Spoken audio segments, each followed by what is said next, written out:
sewing friends. Today's video is going to be a short one. I have compiled all of my other little snippets of how to do my interfacing trick and put it into one video so you don't have to scroll through or look for it anywhere else. If you just want to know how to make a self-enclosed, beautiful interfaced piece for like neckline facings, this is the video for you. It'll have multiple options. So I'll show one for just like a front placket. I'll also show two different ways to do a regular traditional facing. It's all in here. It's like an 8-minute video. Enjoy.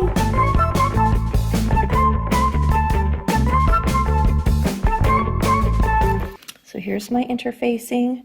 I have right side of the facing to the right side of the interfacing. Here's my little nubs. I'm sewing just the hemline around. This is my favorite little interfacing trick.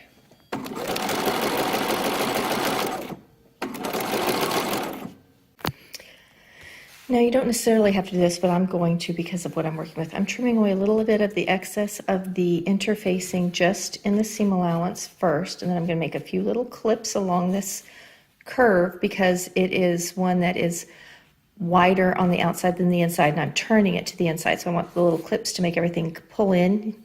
And I'm going to do the same thing over here. I'm also going to trim off this point so that it'll fold up.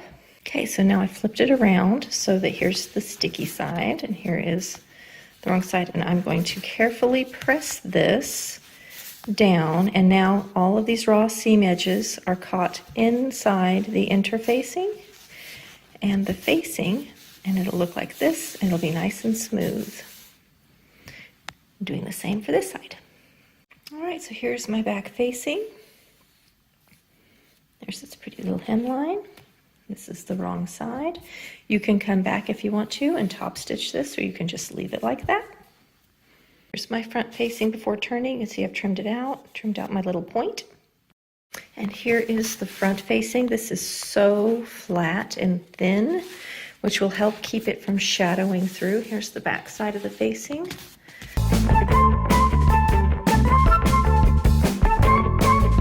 So here's option 2 when you are doing the little interfacing trick where we are self-enclosing our interfacing. You can open it up and sew your seams across before pressing. So I'm going to do that real quick and then show you how it looks. So this is it under the foot. We're just getting it perfectly lined up on our 3/8 inch of an seam allowance.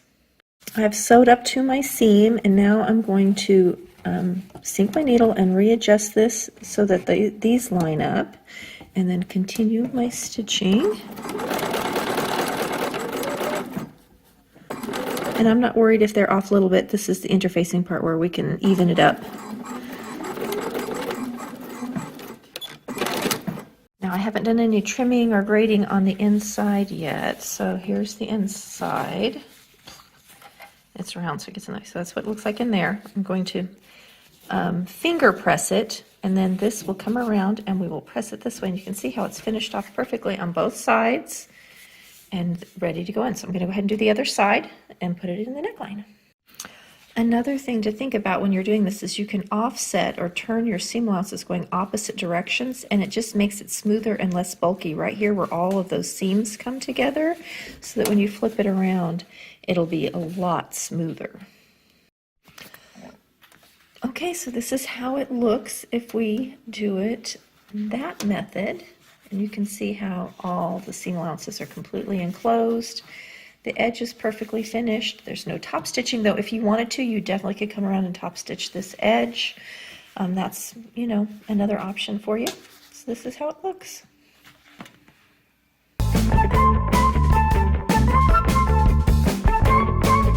So I'm going to just sew around right sides together 3/8 of an inch, facing to interfacing, around my straight edges and not my neckline edge. Make sure I'm all set. Right sides together. So when I go to turn this, I will be turning it through that neckline edge.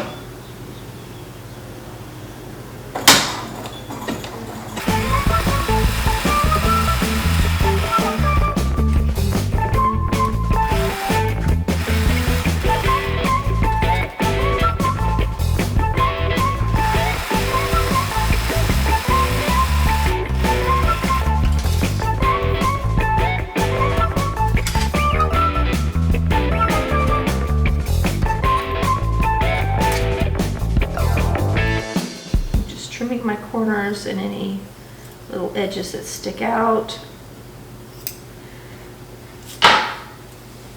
Ready to flip this around. So now its edges are finished. I'm going to carefully line it up and now press it, and then it will also be fused. Here's a quick close-up of that facing. Oh my gosh, I have the window open. I hope all that noise isn't coming through. Here's a quick close-up of the facing. You can see how soft that is. It's very flat. I'm now going to come in and I'm just going to top stitch all the way around this, and that just keeps everything flat, keeps it from separating later, and then we'll be ready to put in the facing. And you can see my little lines. They're very faint, but they're on there for stitching here in a minute.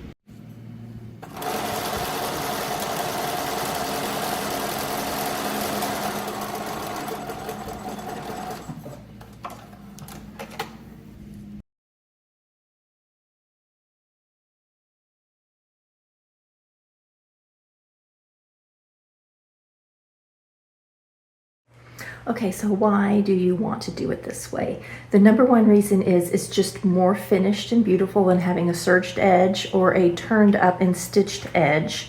The second reason is it's much flatter and thinner behind the garment. So if you have something like a satin that shows all the stuff through, this is going to be much flatter and it will not shadow through as much. It's also nice for things like chiffons or anything that is semi-sheer. Another great way to kind of help hide that facing behind it. It's one of my favorite ways to do almost any facing. I use it all the time. It takes a little extra time, but I just think it looks so nice when finished. I hope you enjoyed it. Thanks for sewing with me. I'll see you again next week for another fun video.